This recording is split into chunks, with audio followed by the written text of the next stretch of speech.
Okay.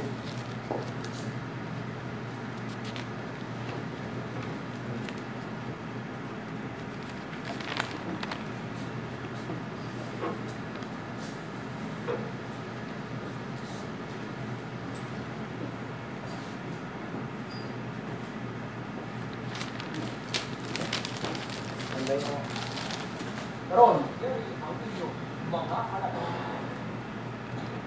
Ang inyo programa, ginagawa sa Department of Agriculture, Department of Hotel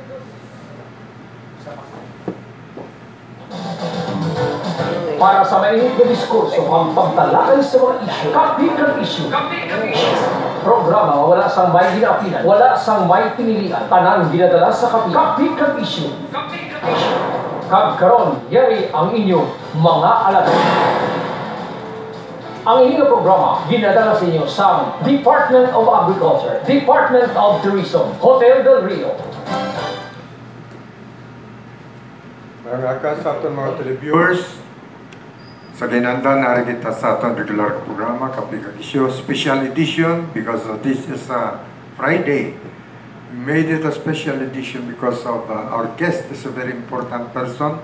He just celebrated her birthday yesterday here at Del Rio. Where? Hotel Del Rio. I'm sorry that I did not attend because of certain illness. Our guest for today is no other than Dr. Pacita Gonzalez. We would like to ask her greetings, our televiewers. We are broadcasting live worldwide via Facebook for the service of all Ilonggos around the world. Ma'am, your greetings, our televiewers. Maayong aga sa inyo tanan. Daw, akala ko malayid ako kasi kagabi,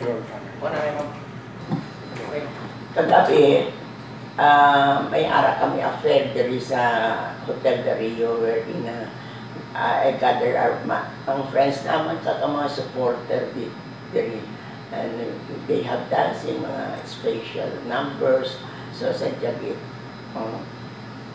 Abo ka na pagkupan ng tagasugod tinamo na sa mga viewers nato, no? We'd like to acknowledge our viewers. Giovanni Pa is the publisher of Journal of Science, is also watching us. And I hope, JR, could you raise this television or live video? Doctor, you brought to us former Senator Nini Pimentel the other 2 weeks ago or 3 weeks ago, and he explained to us about federalism in a very detailed explanation, and we understand fully about what federalism is all about. Sino gani ang nag-appoint you, because you are publicly known here in Iloilo City that you are the PDP Laban chairman in Iloilo City. Who appointed you, ma'am? Siyempre, ang head ng PDP Laban is Senate President Kape. Siya, kabalo ka mo may mga rulings sila barato. Sa rulings nila, unaccepted. Kasi, first of all, ang ruling nila, you should not be a narco-politician. Wala kang history ng corruption. Kinagit ang napaka-importante. When you say narco-politician, does it mean that drugs is involved in politics here in Iloilo City? That's what you mean? Oh, kabalo mang ikaw, Peter. Yes. Na halos adlaw-adlaw na o every time si President Duterte magsiling sa mga meeting, unang-una, hindi halos tanan daw mabilang mo 9 beses. Iloilo is a shabulized city. Well, the one target, the target of the statement of President Duterte is our city mayor and our congressman. Both of them are involved in narco-politics according to the mayor. But the problem with the mayor, nahuli siya kung sa ano ba. Right after election, the congressman jumps into the stable of PDP laban. Yeah, PDP laban. And but the mayor, Hindi siya nagsumali doon, no? Believing that he's still under protection of the senator, who is Senator Drilon, known relative niya. Si si Premier Mabilog get out of his office to, I don't know, the alibay. Maganda daw siya, may pupuntahan ng mag-attend ng mga official trip. Pero sa tingin ko, hindi pa siya nakabalik ang gayon. What do you think ang mangyari sa city? Because i-turn over na lang niya sa vice mayor ang role niya. Siguro sa kung mata ko, kasi by succession, ang vice mayor will take over the mayorship. Kaya subong na. Pero I really don't know what happened to the former, I'm sorry, former mayor pa man siya, di ba? Mayor Jed Mabilog, kung ano ang kanya, kasi according to newspaper, he is abroad. So in the event na hindi siya magbalik, it will be turnover totally to the Vice Mayor Judith Espinosa. What will happen to his mayorship position in the city? Will it be disqualified? As of now, I think the ILG had appointed already Vice Mayor to sit down as mayor to appoint and remove officials in the city. As to the former, Jed Mabilog, I think siguro nahadlok siya. Siguro ginakuha niya kung huli siya with all the cases na atubangon niya, hadlok man siya, and his personal and family safety kit. So, may nabasa ko isa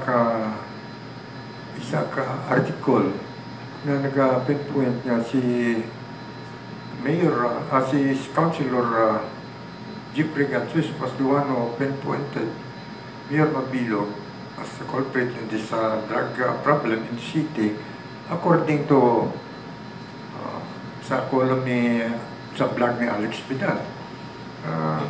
Hindi ba si grupo mo yan ni Jeffrey?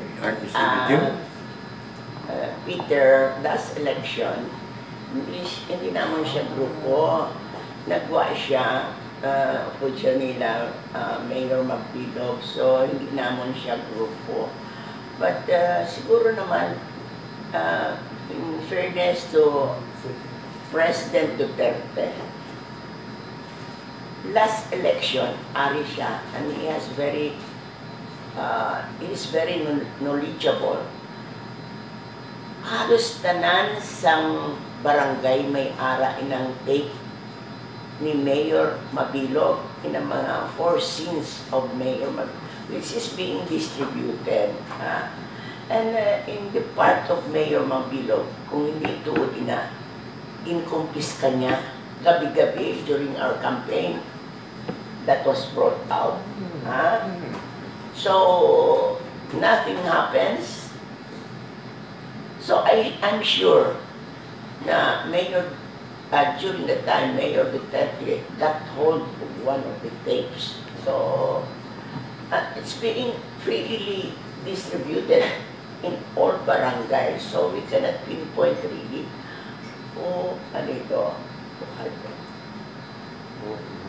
word that Mayor Jed Mabilog will be ousted in his office. Jeff, pwede mo makuha ang mga pangalan sa mga nagkan?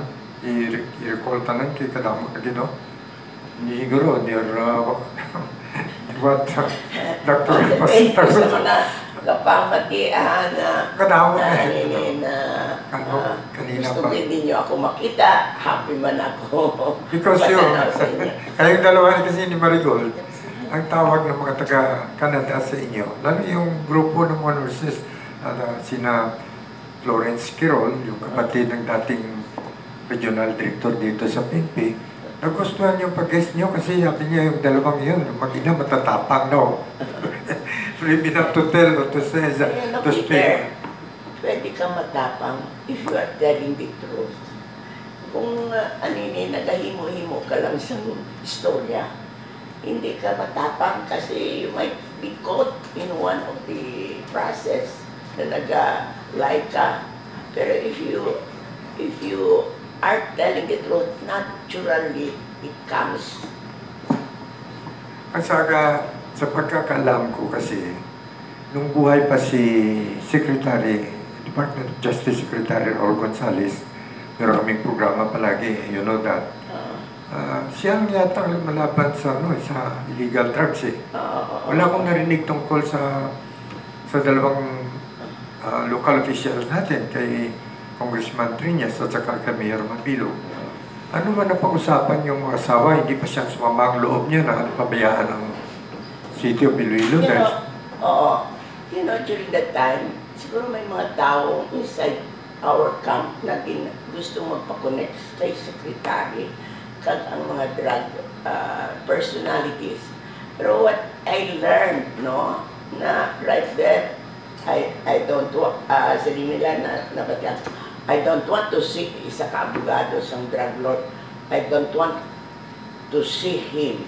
Hindi siya makasulod diri sa sulod sa balay na bringing that this drug lord. Kaya, Peter, first of all, ako late na ako natulog. This is how I admire you na upod ka mo sa asawa ko. Siyempre, anything about memories about my husband, it went into my heart. So, katukan na pa nila ako kasi tulog na tulog ako because I'm late in sleeping, but because of you, because this program is so important to me because this is the program of my husband. This is the way makita ninyo kung ano ang feeling niya, kung ano ang ginahimo niya. So, I told Peter, the last one, as long as you invite me, kadto ako sa imo programa. Remember? Thank you. Nung nakatanggap ko napasa ko yung sulat ni Chief Inspector Jovi Espinido. Ang sulat niya na the worst daw na talagang protector is the congressman. Not the mayor is only... Nagsalo na lang siya, nagsalo. Yeah. Kung sa kwan sapal na lang from the purity, sapal na lang siya. Kasi, siya tinamaan. Now, my question is this. Immediately after election, the congressman jumps into the stable of the president sa PDP Laban. And lately, he invited Speaker Pantaleon Alvarez here in Iloilo to administer the oath-taking of local officials to transfer to PDP Laban. But we know for a fact that he is a Liberal Party candidate or stalwart dito.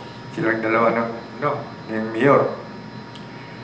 Ano sa palagay mo, pwede ba siya magtayo mag-recommend ng kandidato sa darating election dito under the PDP Laban? Or it will come to you? I don't have a hold on these people. You know, Peter, politics is like that. Kagaya niya, nagkato siya sa PDP because he knows damo siya sala. Wala mag-protect sa iyo kung liberal siya. Kung siya matino, liberal siya. Meaning, you should be clean. Kasi kabalo siya, damo siya sala. So, kinalanggin niya na magkadto sa PDP laban para maproteksyonan siya. He went to PDP laban not because that is what he wanted, but because he wanted na to protect him. Kabalo ka man, kagaya ni Speaker Alvarez. Nagkadto siya, kabalo man siya kung ruling sa PDP laban. Na you are not a narco-politician. You should not be involved in kawatan sa sa gobyerno. But in spite of that, nagkadto siya diri na hindi naman siya yung pilit lang. But you know, Congressman Triñas is a congressman. Ako hindi naman congressman. So, Speaker Pantaleon Alvarez needs Congressman Triñas para sa butuhan. Kaya,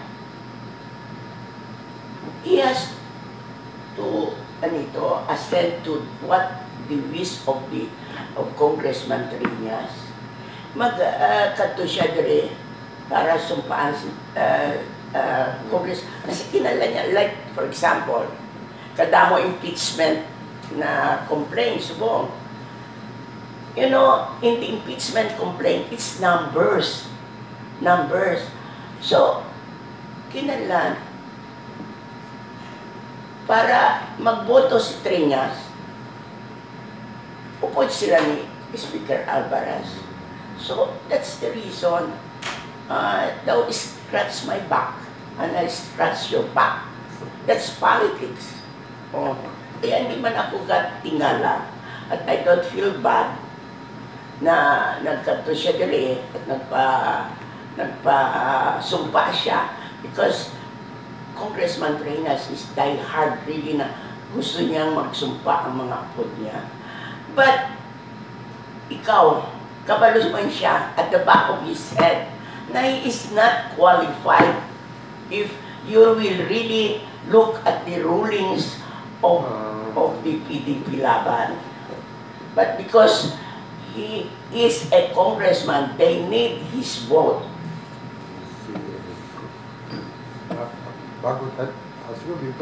Before we proceed, I would like to acknowledge the presence of these people watching us now. Okay? Lord Ami Espinosa, Vancouver, Canada. Annabel Manaay, Toronto, Canada. Florence Quirol, kasama yung mga nurses niya sa Toronto, Canada din. John Castigador, I met him this morning. Si Linon Cortez, LA, California, no? Los Angeles. Ay Castañeda, attorney, si Mayor Celso Litis Mabula, Negros Occidental, ang address na rito. Grace Abdul-Lim, Pututan, si Nonoy Taclino, yung iba dyan kanina, at saka si Pinoy Gonzalez is watching us from Houston. Yeah, Houston. Ay, Pinoy, saan ang kahuli? May transaction ka ta. I'm happy, Peter, na our people sa abroad, they are really ginabantayan nila. Maybe they want a change. They want a change kasi hindi sila wala silang benepisyo dari, hindi kagaya sulod ka sa City Hall. Siyempre, ang projection mo sa tao na naiiba.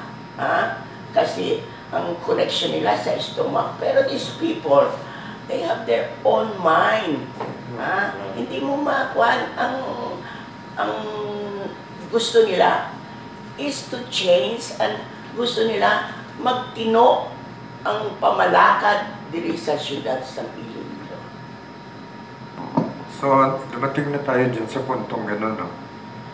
Now, you are appointed by former Senator Nini Pimentel, the father of PDP Laban, yes, as chairman of PDP Laban dito sa City of Iloilo. Dumating siya, daming mga dumalo sa ano niya. Oo, yung punong-puno yung... Yes, I was there.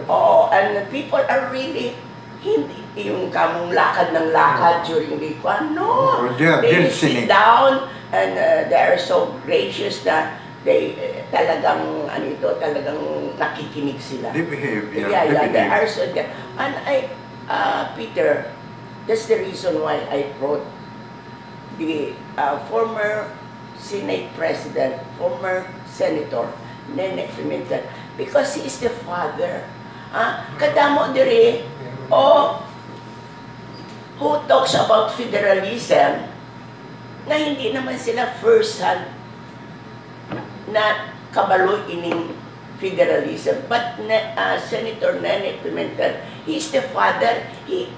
Siya nagkuhan, kaya ko, I think the people of Iloilo, because I love, I'm part of the, daw rin ako, mas palangga ko ang Iloilo City kaysa ang kuhan, because of my charity. That is just to show how I love Iloilo. Damo diri taga Iloilo, but they cannot tell na palangga nila ang Iloilo because they had not done anything, especially for the poor, poor people of Iloilo. Pero I can say na out of my money I spend, this is for the good health of these poor people who does not being cared by the government.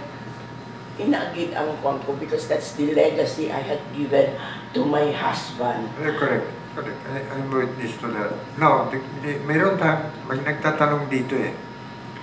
Sabi niyo, one of your focus right now is medical services to the poor, no? Yes. And that is for free. Yes. It could be availed by anybody who wanted the medical services doon sa Raul Gonzalez Foundation. Yes. Especially if you are poor. Kung mag-aranong ka naman siguro, ihatag mo na yung slot mo. Like ultrasound, January na ang kwat. Kaya I think I have to have a meeting with my staff na I want them na hindi naman January na ang next kwan ng kwan. Na ang ultrasound, I make it twice a week or 3 times a week para I could accommodate all the people who wanted to have that ultrasound. Because Peter, for you to have ultrasound, nilibo, especially if you need that 3 organ, more than 3 organ, that's almost 2,800. A tricycle driver can afford that, Peter. But nadula. So, siling ko, this is my rule. And I am happy, Peter, na I can touch their lives. Siling nga nila sa akon, why subong hindi ka nagatigulang, ma'am, siling nila sa akon. Because maybe I have some purpose in life na ang iba malasakit, no ha? Damo nga kwarta nila, damo gingkawatan nilang kwarta pero may sakit sila. But in my case, I look forward every day na I can sleep well because I had not done anything. Wala akong gingkawat, wala akong pastidyo, kung anong malain na ginhimo sa tao. So you can sleep well. Ang kwarta, bayaan mo lang, pamapatay ka, bayaan. But you know, pagkapatay sa asawa ko, I know his legacy. During the end of his life, he told me, Iha, wala ka ta sa politika. Paano na ini mga taong gapangayo sa aton ng referral? So we cannot sign anymore kasi wala kami sa politics. Pagkapatay niya si Lingko Peter, anong himuon ko? I buy all this machine, sweldohan ko ang mga tao. Kabalo ka, Peter, ang gauyat sa x-ray should be a diplomate in radiology, hindi basta technician. So I pay for for how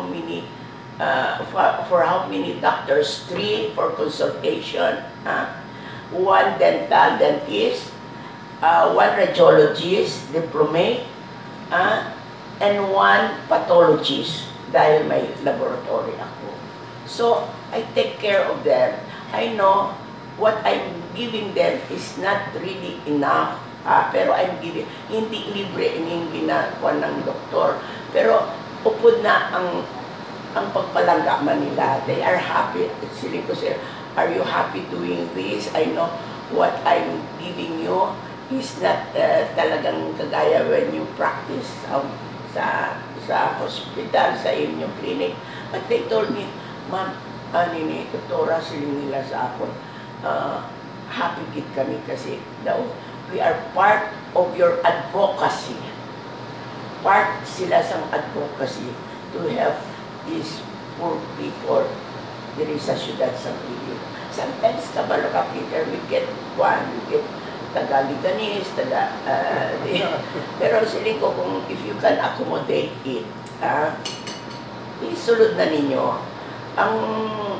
Ang consultation, they can have 12 to 15. Ang dental, mga 10, mga subong if naluoy man sila kasi ang pamasahe sa mga tao, mabalo ka man, mamasahe sila pagkatudira sa museum ni secretary. So I'm happy, Peter, sir. And I told my children, because we created a corporation for our business, as long as I'm alive, that will continue. And ang focus ko subong, ano pa ang may dugang ko? Well, siguro, what more legacy can we ask? That's the question siguro mga mabili na mapamangkot ko. What more legacy can we ask? Na, kamu nga mga soka, ayaw singin bilin yung even nga wala na kamo sa politika, but still, you continue to serve the poor, especially in health, no? Kaga, dami siguro mga report sa nag-abot sa inyo nga during the time na the new local officials who took over from your husband and son, your son congressman, nakita mo naman siguro na pumipila ang mga tao doon by numbers, no? Minsan malayo pa pinanggalingan. Pagdating doon, stop na. Uwi naman siya. Sa inyo, paano nyo ginagawa ngayon yan? How do you do that? You know, siguro ining feeling ko, what I'm doing now, I owe it from my husband. The way he treats the people. Sometimes kung minsan sa una nga, medyo siling niya, may supla-suplada ako. Pero when my husband did not encourage me, kabalo ka, even during that time, si secretary, gutom na, sang mag-almusal natin, siyempre may sakit naman siya, may peptic ulcer siya. Sabi ko, kaon ana yung daddy, makahulat ang mga tao, kaon muna. Kabalo ka, Peter, sabi nga, no, sino dira, pasolodon mo, sabi nga, diba, kasi ining mga tao, hindi magkanto sa imo kung hindi nila kinanlan. At kalayo-layo, siguro hindi pa naka-almusal na, but later on na ako makan. That is how my husband taught me, and I have seen it personally, how he loves these people. Siguro, siling ko nga, wala politiko na nagpalangga sa mga tao, na lalo na sa mga pigado gid. So that is ingrained already. Even my children. Yes, I know. Even my children, kung anong tintudlo isang tatay nila, kung anong makita nila, subong man sila. Kung kurap ka, ang kabataan mo, kung college graduate ka, ang kabataan mo, doctorate. Na. Peter. Ajit, may mga comment na nagasulod. Yung ba't nga, hindi check man lang. Hindi ka makapan eh. Hindi ka para mo isa. We welcome comments and kung ano man ang mga dapat pagtatanong dito habang narito si Doktora, yun is send it to us right now. Now, nakita na natin yung ginagawa ng foundation sa mga poor people. Nagtutulakan pa doon, and QA, just waiting for their turns para how do you manage,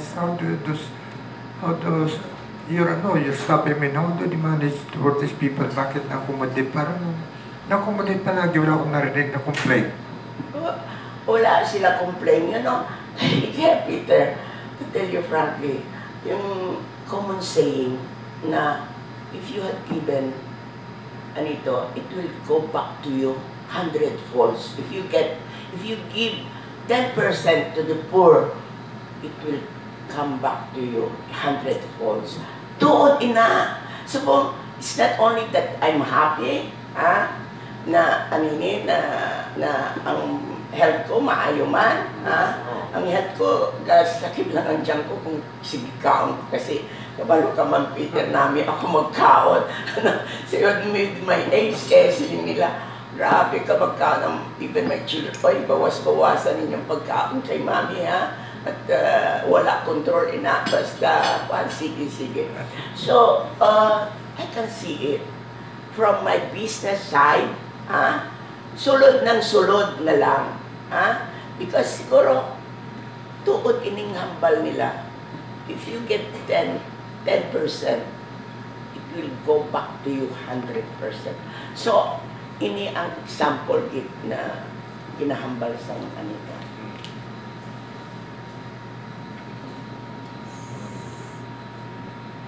Pero may mga comment. May comment dito from Canada ito. The group of narcissists. The most important sa financial siguro, political figure and the Iron Lady of Iloilo City, please regards from nurses here in Toronto, Canada. Regards daw sa iyo. Thank you. And I'm so happy na vigilant gid ka mo because you have only one country, you have only one city. So kamo gid ang you will be the leader in what is right and what is wrong. You can delineate it. Hindi kagaya sa mga ibang pamuluyo diri pag mahataga mo sang obra sa City Hall o kwan, hindi na nila they cannot discern what is right and what is kwan. Ang tiyan nila gid ang I cannot blame them also sometimes. Some people we have before, hindi nagasakit ang loob ko because they have to survive. I keep on telling para hindi ako they can survive. Pero I really salute myself to people na who stand beside us na wala man, wala sila benepisyo. That's the way na they can stand up. Sin ko, hindi ka mo mag-rely lang sa politika, sa pangabuhi ninyo. You look for, para you can stand up, mahambal ninyo, makita ninyo, makatindog ka mo.